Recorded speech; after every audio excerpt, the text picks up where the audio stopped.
महाराष्ट्र में जारी राजनीतिक उथल-पुथल के बीच शिवसेना हार मानती दिख रही है। पार्टी के राज्यसभा सांसद संजय राउत ने ट्वीट कर कहा है कि राज्य में राजनीतिक घटनाक्रम जिस दिशा में बढ़ रहा है उसमें विधानसभा भंग हो सकती है।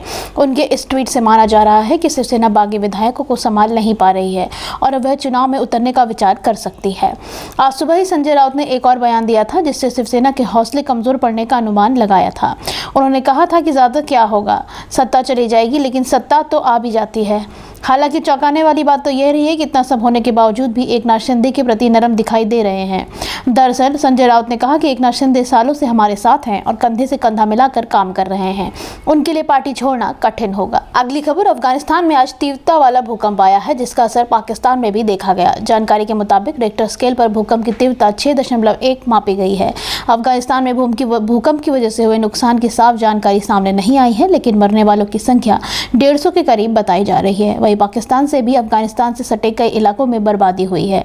अमेरिकी जियोलॉजिकल सर्वे रिपोर्ट के मुताबिक इस भूकंप का केंद्र दक्षिण पूर्वी अफगानिस्तान के खोसत शहर के 44 किलोमीटर दूर था।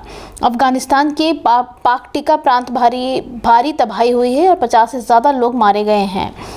अफगान मीडिया के मुताबिक खोशत में भारी तबाही की तस्वीरें सामने आ रही हैं। अफगानिस्तान में भूकंप से हुई भारी तबाही की सही जानकारी अभी सामने नहीं आई है, लेकिन जनहानि काफी हुई है। इससे पहले शुक्रवार को भी पाकिस्तान में भूकंप आया था, तब इस्लामाबाद, पेशावर, रावलपिंडी और मुल्तान में ये झटके महसूस हुए थे। अगली खबर, महाराष्ट्र के सियासी संकट के दौर से गुजर रही है। शिवसेना नेता एकनाथ शिंदे और अन्य बागी नेता गुजरात से गुवाहाटी पहुंच चुके हैं। वहीं एनसीपी प्रमुख शरद पवार के आवास पर बैठक जारी है। इस बीच शिवसेना नेता संजय राउत ने माना कि उनका राज्य संकट में है। संजय राउत ने मीडिया को संबोधित करते हुए कहा कि ज्यादा से ज्यादा क्या होगा, सत्ता ही न जाएगी। पार्टी की प्रतिष्ठा सबसे ऊपर है, उसके बाद ही सब कुछ। उन्होंने कहा कि फिलहाल अच्छे माहौल में बात हो रही है, बातें बढ़ा चढ़ाकर की जा रही है। एकनाथ शिंदे हम बहुत अच्छे मित्र हैं, सालों से हम एक दूसरे के साथ काम कर रहे हैं। उनके लिए आसान नहीं है पार्टी छोड़ना और हमारे लिए भी आसान नहीं है उनको छोड़ना। उन्होंने कहा कि जो विधायक एकनाथ शिंदे के साथ हैं उनसे बातचीत चल रही है, सब शिवसेना में रहेंगे। हमारी पार्टी के लोग लगातार संघर्षशील हैं, बहुत से बहुत हम सत्ता खो देंगे लेकिन हम लड़ते रहेंगे। अगली खबर, महाराष्ट्र की सियासत पर मंडरा रहे संकट के बीच राज्यपाल भगत सिंह कोश्यारी कोरोना वायरस से संक्रमित पाए गए हैं, जिसके बाद उन्हें अस्पताल में भर्ती कराया गया है। राज्यपाल का एचएन रिलायंस हॉस्पिटल में इलाज जारी है। फिलहाल उनके स्वास्थ्य को लेकर अभी तक कोई अपडेट सामने नहीं आया है। बताया गया कि राज्यपाल भगत सिंह कोश्यारी मंगलवार बुधवार दरमियानी रात कोरोना संक्रमित पाए गए। देर रात उनकी कोरोना पॉजिटिव रिपोर्ट आई। वहीं सूत्रों का दावा है कि कोश्यारी की बीमारी की वजह होने से उनके अन्य राज्यपाल को अतिरिक्त प्रभार दिया जा सकता है। दावा है कि गोवा के राज्यपाल श्रीधर पिल्लई को महाराष्ट्र के राजभवन का अतिरिक्त कार्यभार दिया जा सकता है। बता दें कि महाराष्ट्र में सरकार राजनीतिक संकट से गुजर रही है। अगली खबर, भारत में कोरोना वायरस के नए मामलों में इजाफा जारी है। पिछले 24 घंटों में कोरोना वायरस के 12,000 से ज्यादा मामले सामने आए हैं। इस दौरान ठीक होने वालों की संख्या 10,000 के करीब रही। इसके साथ ही नए मामलों के बाद एक्टिव केस की संख्या 81,000 का आंकड़ा पार गई है। केंद्रीय स्वास्थ्य मंत्रालय द्वारा बुधवार सुबह जारी आंकड़ों के मुताबिक देश में बीते एक दिन में सामने आए नए केस की संख्या 12,249 रही है। वहीं इस दौरान कोरोना के चलते 13 नए मरीजों की मौत भी हुई है। बुधवार को दर्ज हुए मामले कल के मुकाबले 23.4% ज्यादा हैं। कल कुल 9,923 नए मामले सामने आए थे। आज दर्ज हुए नए मामले के बाद एक्टिव केस के कुल संक्रमण का 0.19% हो गया है। देश में फिलहाल रिकवरी रेट 98.60% दर्ज किया गया है।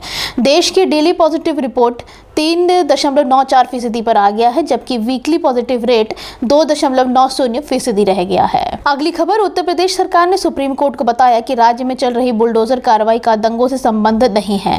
राज्य सरकार ने जमीयत उलमाए हिंद पर मामले को गलत रंग देने का आरोप लगाया। सरकार की तरफ से कोर्ट में दाखिल जवाब में कहा गया है कि जिन संपत्तियों पर कार्रवाई हुई उन्हें तोड़ने का आदेश कई महीने पहले ही जारी हो चुका था। लोगों को अपना निर्माण खुद हटाने के लिए पर्याप्त समय दिया गया था।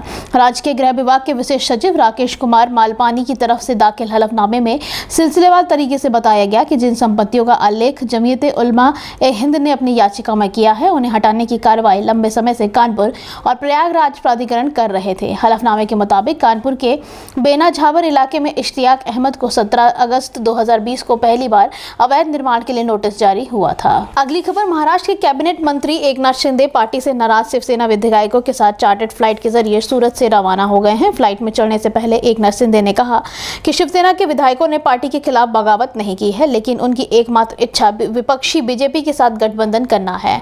सूरत एयरपोर्ट पर शिंदे ने कहा, मैं और शिवसेना के विधायक चाहते हैं कि महाराष्ट्र के मुख्यमंत्री उद्धव ठाकरे बीजेपी के साथ गठबंधन में सरकार बनाए। मैंने पार्टी नहीं छोड़ी है। शिंदे ने कहा कि उन्होंने उद्धव ठाकरे के साथ बातचीत की है और जय महाराष्ट्र और गर्व से कहो हम हिंदू हैं के नारे भी लगाए। शिंदे ने कहा कि शिवसेना विधायकों की पार्टी के संस्थापक दिवंगत बाल साहब ठाकरे द्वारा निर्धारित विचारधारा पर पूरा भरोसा है। उन्होंने कहा कि शिवसेना के विधायकों ने पार्टी के खिलाफ कोई बगावत नहीं की है। अगली खबर, सरकार की सेना में भर्ती नई योजना अग्निपथ रेलवे के लिए अग्नि परीक्षा जैसी साबित होना है, जिसका विरोध कर रहे प्रदर्शनकारियों ने भारतीय रेलवे के करोड़ों रुपए को नुकसान पहुंचाया है। ऐसी आशंका है कि इस हिंसा में 1000 करोड़ रुपए की संपत्ति नष्ट हो गई है। रेलवे को जहां अपनी ट्रेनों का नुकसान सहना पड़ा, वहीं यात्रियों को यात्रा पूरी न होने की स्थिति में करोड़ रुपए का रिफंड भी करना पड़ा। बताया जा रहा है कि पिछले दिनों हुई अग्निपथ हिंसा के दौरान रेलवे के 1000 करोड़ रुपए का नुकसान हुआ है। कुल 922 मेल एक्सप्रेस ट्रेनों की यात्रा पूर्ण रूप से रद्द हो गई और 120 ट्रेनों की आंशिक रूप से रद्द करना पड़ा था। हर ट्रेन में औसतन 1200 से 1500 पैसेंजर सफर करते हैं, तो करीब 1044 ट्रेनें रद्द होने से 12 लाख लोगों की यात्रा पर असर पड़ा। देश में 5 लाख से ज्यादा PNR रद्द हुए और करीब 1.5 लाख यात्रियों के बीच में ट्रेन छोड़नी पड़ी। रेलवे की ओर से 70 करोड़ रुपए का रिफंड लौटाया गया है। अगली खबर, प्रवर्तन निदेशालय के बहुचर्चित कोयला ब्लॉक आवंटन मामले में EMTA कोल लिमिटेड कंपनी के और उसके निदेशकों की 26 करोड़ रुपए से ज्यादा की अचल संपत्ति को अटैच किया गया है। इस मामले में ईडी पहले भी 136 करोड़ रुपए की ज्यादा संपत्ति अटैच कर चुकी है।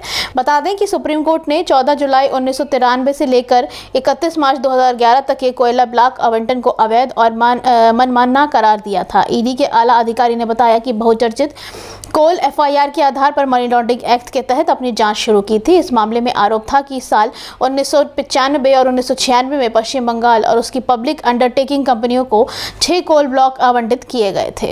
अगली खबर, केंद्र सरकार की अग्निपथ योजना के विरोध में राष्ट्रीय जनता दल के नेता तेजस्वी यादव ने नेतृत्व में महागठबंधन ने बुधवार को विधानसभा परिसर में राजभवन तक पैदल मार्च निकाला। फिर राज्यपाल को अग्निपथ योजना वापस लेने के लिए ज्ञापन में सौंपा गया। इस दौरान तेजस्वी की मां और पूर्व मुख्यमंत्री राबड़ी देवी भी मौजूद रही। इस पैदल मार्च में महागठबंधन में शामिल विपक्षी पार्टियों के विधायक और विधान परिषद सदस्य भी शामिल हुए थे। हालांकि कांग्रेस ने इससे दूरी बनाए रखी है। विधानमंडल परिसर ने बुधवार को सुबह ही विधायकों को जुटना शुरू हो गया था। इसके बाद तेजस्वी यादव ने नेतृत्व में महागठबंधन के विधायकों और अन्य नेताओं ने राजभवन की ओर पैदल कूच किया। आरजेडी समस्त अन्य विपक्षी पार्टी केंद्र सरकार की अग्निपथ योजना वापस लेने की मांग कर रही है।